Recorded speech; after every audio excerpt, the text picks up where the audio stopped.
स्वः तत्सवितुर्वरेण्यं भर्गो देवस्य धीमहि धियो यो नः प्रचोदयात्।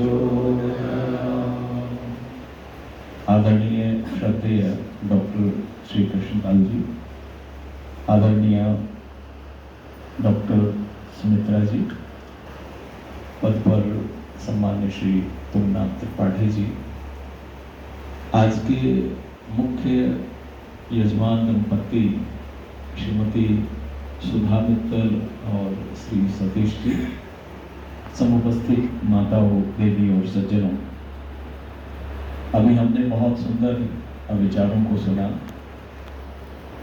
बधाई की शुभकामनाएं हमने कविताओं के माध्यम से, आस्था जी ने एक कविता सुनाई, उसमें एक पक्ष को मंत्राणी बता दिया, एक बात को छोड़ गए, वो आप भी उपमंत्री हैं। ने अग्नि नये सूत्रा की बात की, डॉक्टर साहब ने योग समाधि योगी बनने पर जोर दिया। वेद का एक बहुत सुंदर सा संदेश है। प्रायः यात्रा करते समय या कहीं भी पद यात्रा करते समय भी कई बार हमारे अनुकूल जब वातावरण नहीं होता, हम वहां से शीघ्रता से पलायन करना चाहते हैं। जैसे जहां पर दुर्गंध आ रही हो, कहीं कूड़ा करकट कुछ ऐसा हो, तो हम क्या करते हैं, उस समय अपनी चाल तेज कर देते हैं और प्रयास करते हैं कि श्वास अंदर ना जाए, रोक लेते हैं। आपका अनुभव होगा सभी का। और वेद का एक मंत्र, कुछ शब्द है, एक पद आप मेरे साथ में बोलेंगे, और उसमें बड़ा सीधा स्पष्ट कहा गया, आप बोलें सभी, श्याम सुरभयो गृहेषु। हम अपने घर में सुगंधी बन जाएं। अपने घर की क्या बन जाएं? सुगंधी। जिस प्रकार बाहर का वातावरण यदि कहीं पर दुर्गंध आ रही है तो एक पल भी सांस लेना वहां पर कितना कठिन होता है, हम शीघ्रता से वहां निकलना चाहते हैं। लेकिन ऐसी दुर्गंध मानो मेरे पास ही हो और घर का हर व्यक्ति दुर्गंध से युक्त हो और एक ही घर में रहना हो, तो फिर मैं एक दूसरा उदाहरण देता हूं। मैंने देखा जहां पर सारे जगह का कूड़ा करकट स्टोर कर लिया जाता है, जहां जहां से भी कचरे की गाड़ियां आकर एक जगह पर, मैंने वहां के कर्मचारी को देखा, वहां पे उसने बाकायदा टेबल लगा रखी, कुर्सी लगा रखी और मोबाइल पे बात भी कर रखा है, चाय अपने सामने रखी हुई है, और मैं वहां पर एक पल भी रुक नहीं सकता।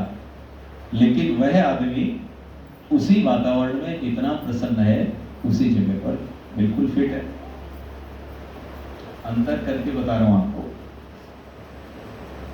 ये जो गृहस्थ आश्रम है, इस गृहस्थ आश्रम को वेद मंत्र में एक सुंदर सी उपमा देकर बताया, कहा कस्य मृजाना।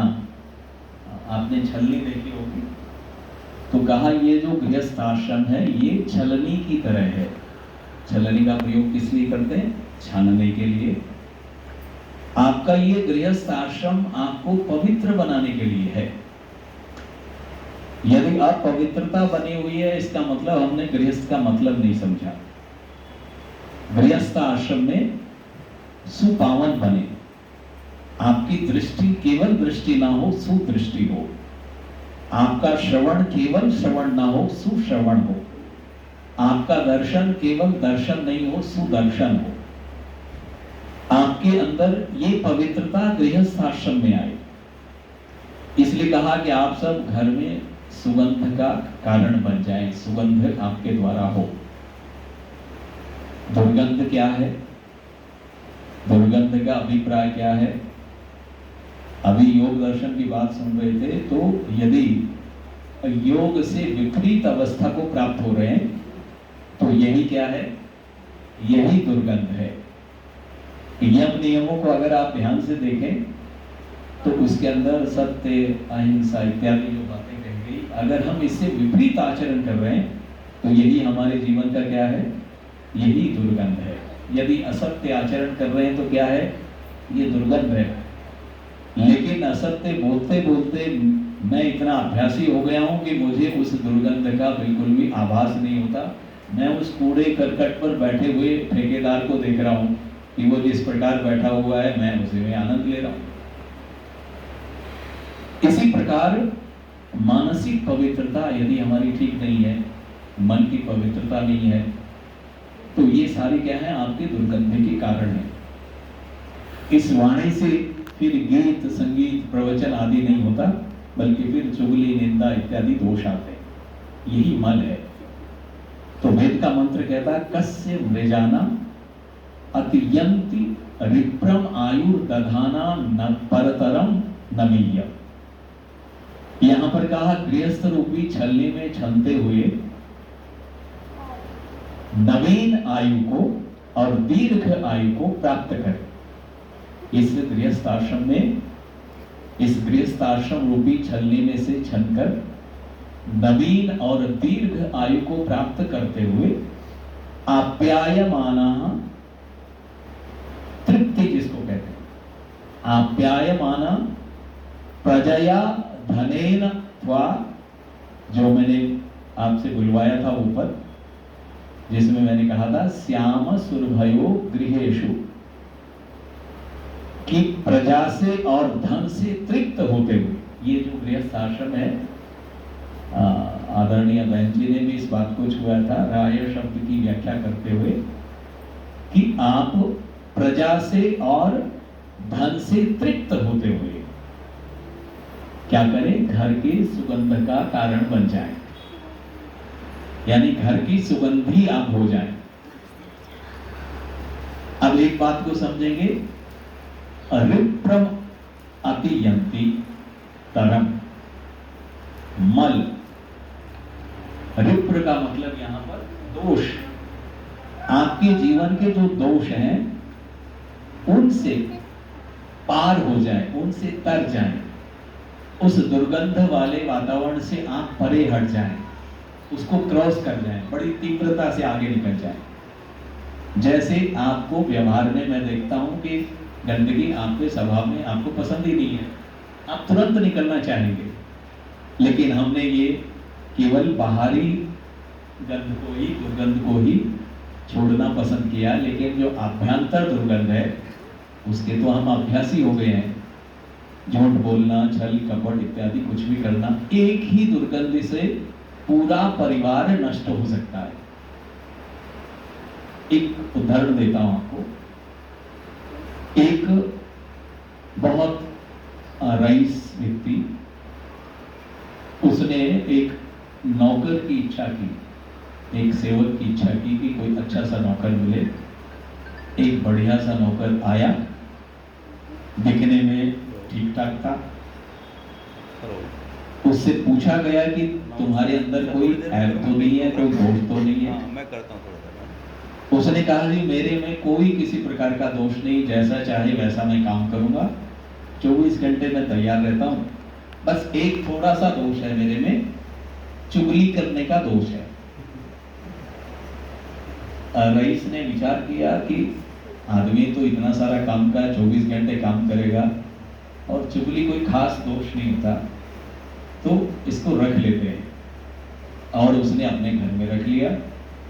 उसने अपने काम से प्रभावित किया सबको, और नया नया था तो उसने थोड़ा चुगली को भी कम किया, लेकिन जैसे जैसे काम पसंद आने लगा, सब घर वालों की कमजोरी वो बन गया, उसके बिना कोई काम नहीं होता।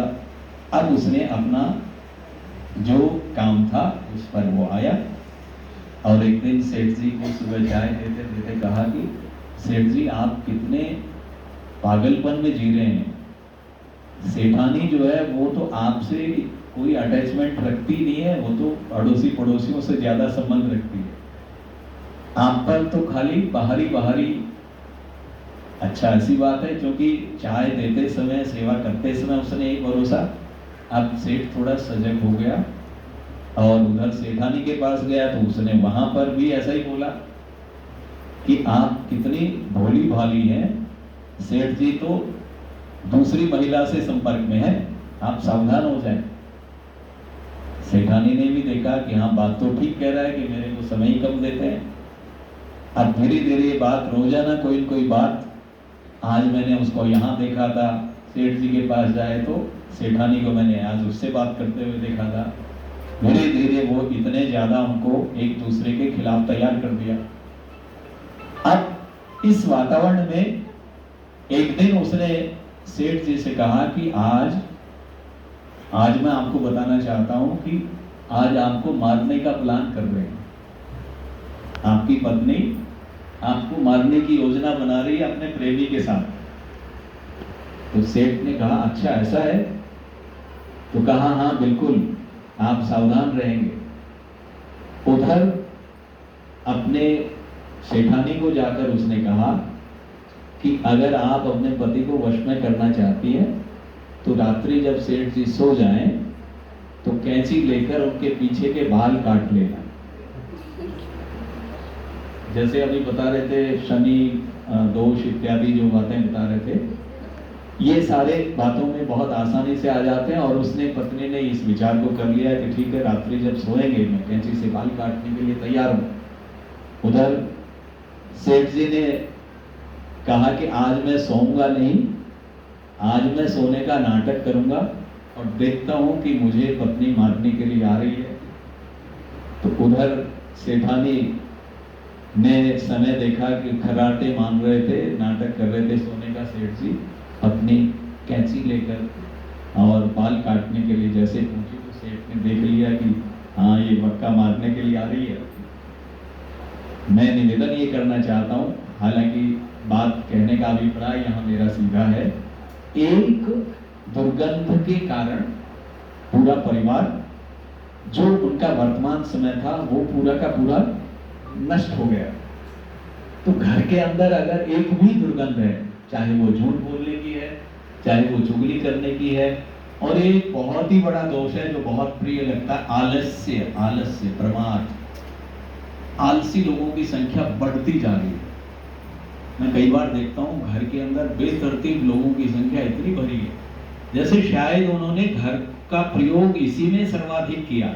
आलसी प्रमादी लोग, उठने में उनको दिक्कत, नहाने धोने में दिक्कत, व्यवस्थित रहने में दिक्कत। ऐसा व्यक्ति क्या आनंद ले सकता है जीवन का? मैं निवेदन करना चाहता हूं, ऐसे लोगों की संख्या भरी पड़ी है, इतनी अधिक संख्या है। वो कहां प्राणायाम सीखेंगे, कहां वो मन को साधेंगे, कहां उनको ईश्वर उपासना प्रिय होगी? उनको तो वही प्रिय लगता है। बिना नहाए धोए खाने में संकोच नहीं। ऐसे कई जो आधुनिक अपने आप को मॉडर्न उसमें बताते हैं कि हम आज के आधुनिक वातावरण में जी रहे हैं, ऐसे लोगों को देखेंगे हॉस्टल में पढ़ने लिखने वाले युवा, उनका स्टाइल है ये, बिना नहाए धोए, बिना मंजन किए हुए कुछ भी खा लेंगे, वहीं पड़े पड़े बेतरतीब बेहिसाब के, एक ऐसा दुर्गंधमय जीवन। मैं आपको निवेदन करना चाहता हूं, तो आप पति और पत्नी के लिए विशेष तौर से ये संकेत है कि वो घर की सुगंध बने। घर की सुगंध का मतलब ये है कि आपके अंदर जो इस प्रकार के दोष हैं, तो कहा अतियंति विप्रम परतरम, कि उनको पार कर जाएं। जो दुर्व्यसन वाली जगह है, दुर्गुणों की जगह, दुर्गंध की जगह, उससे पार हो जाएं। अगर पार नहीं हुए हैं, उसी में अगर आपने समझौता कर लिया है, तो फिर पूरा घर का घर नाश को प्राप्त होता है। इसलिए आलसी प्रमादी या दुर्गुणों को, इसलिए महर्षि देव दयानंद की ये प्रिय प्रार्थनाओं में से था, विश्वानी देव सवितर दुरितानि परासुर। निसंदेह हमारे सारे दुर्गुण ही दुर्गंध हैं और दुर्गुणों की कमी नहीं है। तो जीवन आपके घर में कोई जरा सी भी दुर्गंधी हो जाए, आपको स्वीकार है क्या? तुरंत कुछ न कुछ उपाय करते हैं, घर को सुगंध में बदलते हैं। कई लोग तो धूप अगरबत्ती भी लगाकर उसका प्रयोग करते हैं कि घर में सुगंध बनी रहे। लेकिन ये बाह्य सुगंध इतनी उपयोगी नहीं जितने कि आपके सदाचार से, सदाचरण से वह सुगंध बनी रहे। घर का प्रत्येक पात्र सुगंधि से भरा हुआ हो, घर का वातावरण इतना अच्छा बने और पूर्ण तृप्ति हो। आप्यायमान प्रजया धनेन, धन से और प्रजा से तृप्त हो।